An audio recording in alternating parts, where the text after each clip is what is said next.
Hi, and thanks for joining us on Facebook Live at the Old Selfridges Hotel. I'm Rebecca Gonsalves, and I'm joined by three fantastic fashion insiders to talk about London Fashion Week Men's. Here with me is Jack Cassidy, Lulu Kennedy, and Charles Jeffery. And we'd love to hear your thoughts too, so join in the comments below. So why is London such a hotbed for fashion talent, and why does it matter so much right now? Jack, what are you most excited about to see this weekend?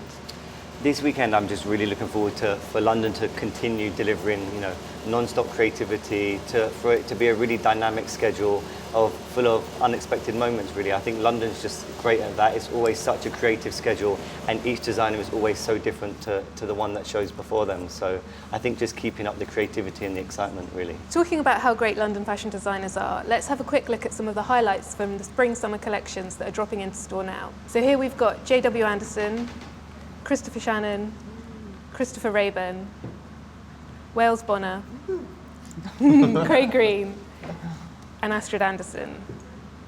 So Lulu, are those all from the Man Initiative? I believe so, or at least Fashionista, because we've, as well as our runway show, we've done presentations over the years. So yeah, I think historically all of those designers have come through. Yeah, They're all I suppose alumni. there's so many of them now, having been running for such a long time, that it's hard to keep track, perhaps. Yeah, there's a lot of them, and all of them great actually. Like anytime I look back over the past decade of menswear shows, it's always like a thrill to remember somebody, a show that you might have forgotten or not seen for a while. There's always such a diverse range of talent in London. I think that's what everyone gets the most excited about. What do you think it is about the city that encourages that creativity? I think people in London are a lot more kind of laid back when it comes to kind of coming together to, make work in comparison to maybe other cities. Especially when it's something to do with joy or having fun. People are quite happy to kind of chip in and help out, and I think it's that kind of energy that helps make London a bit dynamic, along with the history that Britain has as well. I think it's a kind of mixture between those two things. And I think it's a very collective spirit, particularly you could see in your show today the mix between, dance and fashion and performance and art. It really feels like there's that collective spirit in London. Yeah. And so when you see a show, Jack, is it all about the catwalk moment, or is it more important to you to go into the showroom and have a proper close-up look at the collection? I think the runway show is always really important because that's the lasting impression. That's what you remember in 3 weeks' time after you've seen so many shows across Europe. But I think what's great about London designers is the show is always super impactful and not always led by commerciality, so you really see the creativity come through. But then when you're in the showroom, they know exactly what product they want to create, where they want to sit, who their competitors are, and I think London designers are really commercially minded as well as being really creative. And I think for me, as a buyer and for Selfridges as a retailer, that's what's so great about London designers, is they really strike that balance between commerciality and creativity. That's interesting, because London's always been thought of as the least commercial of the fashion weeks, which has kind of been a good thing. But obviously it's important that these brands can build businesses. Definitely. Do you think that's something that young designers especially are becoming ever more aware of? Definitely, and I think the young designers are creating their own version of commerciality. It doesn't mean being safe or being boring or being like the designer that came before. It's about finding your niche and doing it really well and being consistent. And I think London shows that, particularly well, is that the designers are commercial, but in a way that's true to them. Yeah. It's not just about being safe. And do you find that too, Lulu, with the young designers that you're meeting? Oh yes, I mean they're a lot sort of more clued up nowadays than when we first started working, way back when it was all really just the focus was the show. Now, as we're doing a show, they're delivering and dropping into store, they're supporting it on their own social media, they're always one step ahead and so clever. We learn a lot from our designers, to be honest. Really? Yeah. They're really taking creativity, they're taking it seriously and building brands and businesses and getting great jobs from it. Some of the alumni that have come through are now, as well as their own brands, they're working for mega brands. Yeah. Kim Jones, obviously at Vuitton. I mean, Yeah, it's amazing. just, Exactly. Charles, your show was today, and obviously it was an amazing spectacle. Lulu, how do you feel when a young designer comes to you and says, I want to do this? Do you ever think, oh my God, how are they going to pull that off? Or do you just think, go for it? We really love it when they have extra ideas and have the skills to execute it well, and we're just there to facilitate it really. And when it comes to somebody like Charles, and he has these amazing ideas, we really trust him because we know it's coming from somewhere very genuine. He believes in it, and we know that he's got the skills to make it happen, and the team around him are wonderful, and the people he draws in to collaborate. So I never have any fear really with Charles, and we're about, you know, letting people push things. Maybe, you know, it's not always 100% perfect. You know, over the years have been like obviously crazy moments, but it's kind of about that too. And I think when people come to our shows and events, they almost expect that from us. They know that we're going to be taking risks. One thing I'll say about Fashionistas is that they give like a lot of young people like a validation, which I think is so important to move forward as a creative in a space like London. Like, you know, you come out of university and, you know, you've kind of got this kind of open plane of fear and doubt and like debts and stuff. And then there's someone like Lulu who comes along and says, do you want to try and be creative again? We've got this amazing platform for you. We've got this space for you.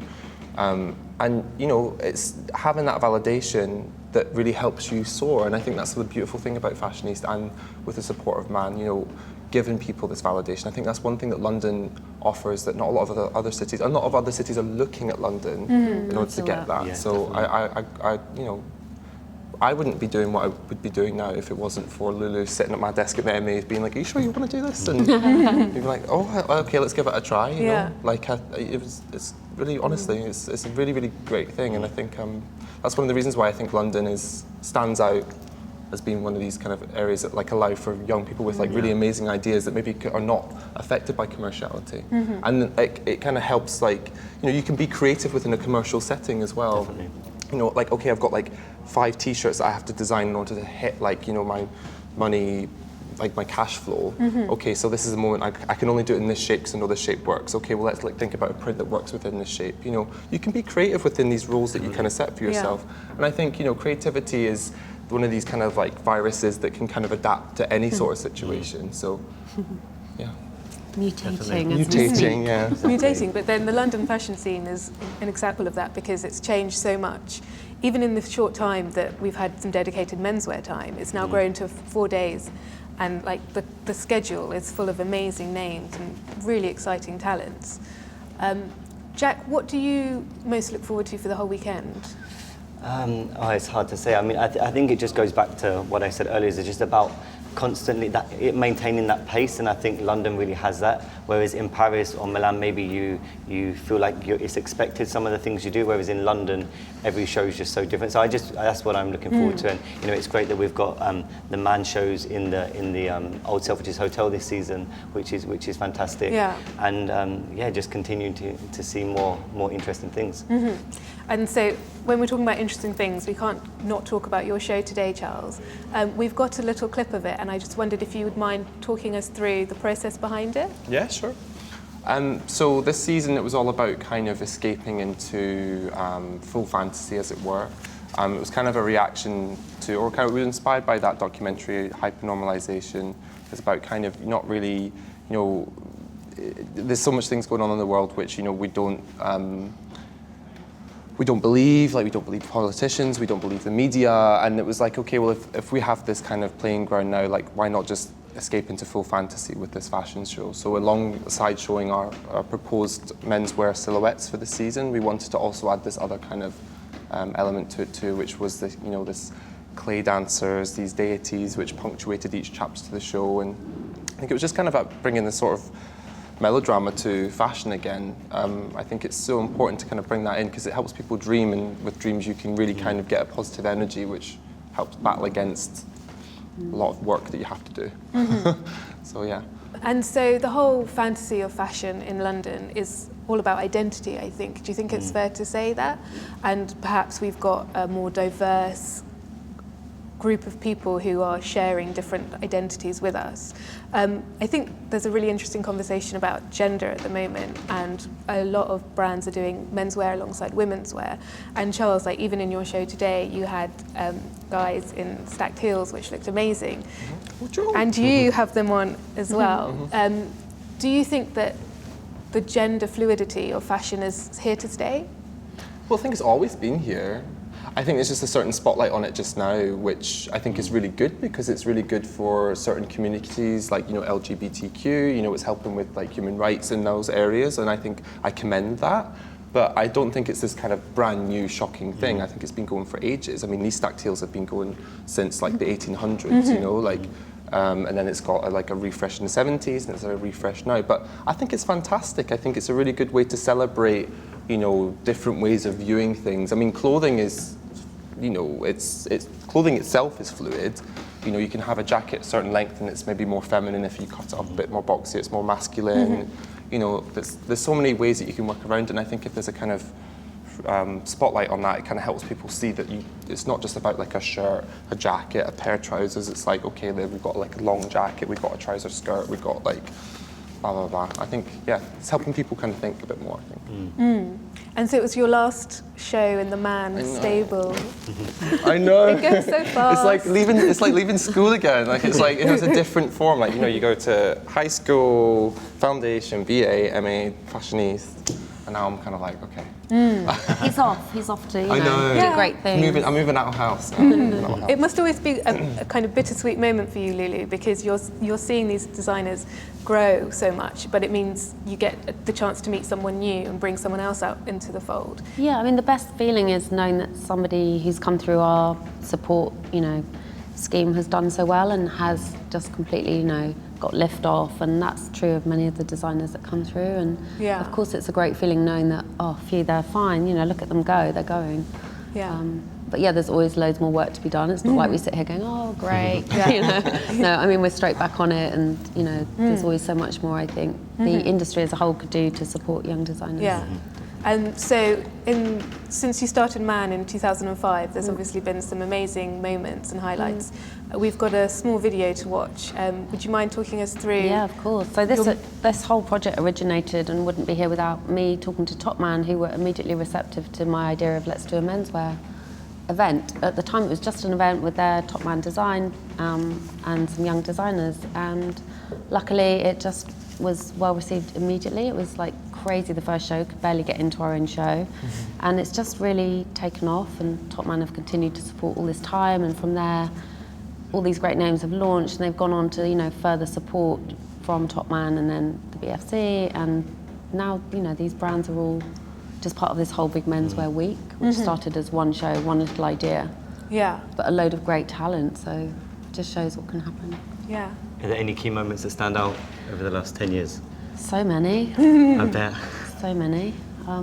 Yeah, I mean, today, none of us are going to forget today. I think it was so awesome what Charles and everyone else did. Definitely, it was an amazing show. I mean, being in this space as well was really, real beautiful space to show in, and Yeah. I kind of just think 'cause it was quite, you kind of quite blinded when you were doing your own show, like backstage, but like all the other Man designers today, like, it was so, I mean, it's like I love things, like big, huge, like, and then like her show was just so beautiful, it was like poetry. It was so beautiful. The whole narrative of the whole show was fantastic, and the mix, as you mentioned, of the three designers together. The balance was really, they all really beautifully complemented each other. And I think each one was so unapologetic being them, you know, it felt really, really strong and really brave, and you just left feeling like, wow, those three designers have got so much creativity and passion, and they know where they want to be and who they are. So much conviction. Yeah. And they're clothes that you want to wear. You know, backstage we're already like, just like trying to, you know, grab things. And I grabbed myself a Top Man earring earlier. Just help myself. So what designers do you have your eye on for the rest of the weekend, Jack? So we already work with actually quite a lot of the designers across the whole schedule, but I think what's interesting to me is see any designers who maybe we don't currently work with, but who we could work with, you know, on special projects. You know, we have a lot of creative schemes across the whole year at Selfridges, and there's always ways where even if you don't buy the collection for the season, you can work with designers on special projects. So I'm actually thinking about a lot of different things at any one time. If it's not the seasonal collection, maybe it's a special project. So quite a lot actually. There's a lot to see. And you've got a special project coming up with Selfridges, haven't you, Lulu? We do. We have a store, a fashionista store opening on Monday. How exciting! Yeah. So we're going to be prepping that over the weekend. Charles is in you know, so many of the talents that we've been seeing on these clips and talking about have done exclusive pieces, and Selfridges has actually bought into a lot of their collections as well. So it's really, really good.